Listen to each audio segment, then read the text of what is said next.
গরম বাদাম, এ বাদাম, এ বাদাম একটু।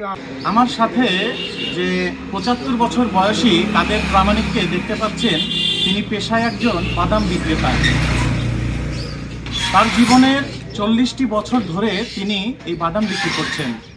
বাজার থেকে ১ থেকে ২ কেজি বাদাম কিনে এনে নিজের বাড়িতে সেই বাদাম নিজ হাতে ভেজে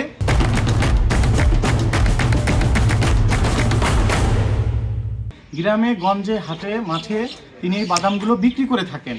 বাদাম বিক্রি থেকে সামান্য যে আয় হয়, সেই আয় দিয়েই তিনি তার জীবিকা নির্বাহ করছেন। তার সাথে কথা বলে আমরা জানতে পেরেছি তার স্ত্রী গত ১৪ বছর আগে মারা গেছেন।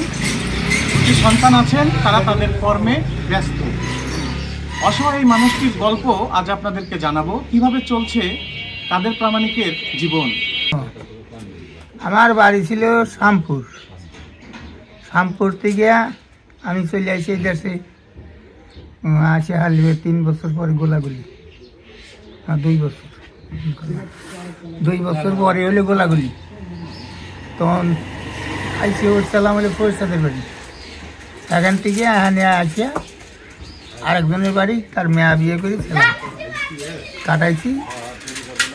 পোলাবান মরি ধরে দিয়েছে, কিছু আছে ২ জন, তাদের সংসার তারা করিয়ে রেখেছে। আমি একটা চাউল করে খাইবে দেয়, আর আমার ওষুধ পানি যা খাওয়ানো কিছু, এগুলো আমি নিজেই কর্ম করে খাচ্ছি। প্রতিদিন কত কেজি বাদাম ক্রয় করেন এবং কয় টাকা বিক্রি করেন, কেমন লাভ হয়? ২ কেজি বাদাম বিক্রি করি, যা লাভ হয় আমার ওষুধের পয়সা হয়।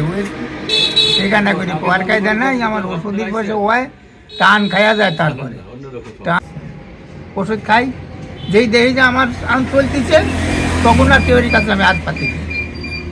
যখন আমার চলে তখন আর হাত পাতি নেই, যে সময় চলে না সেই সময় আমি হাত পাতি। আমি জীবন বাঁচতেছি না।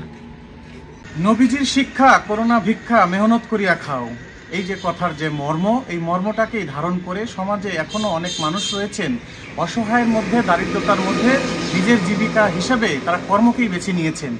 সমাজের যারা হৃদয়বান ব্যক্তি, যারা বিত্তশালী ব্যক্তি রয়েছেন, তারা যদি সমাজের অসহায় মানুষের পাশে এসে দাঁড়ায়, তাহলেই এই অসহায় মানুষগুলো শেষ জীবনে পাবে বেঁচে থাকার আশা।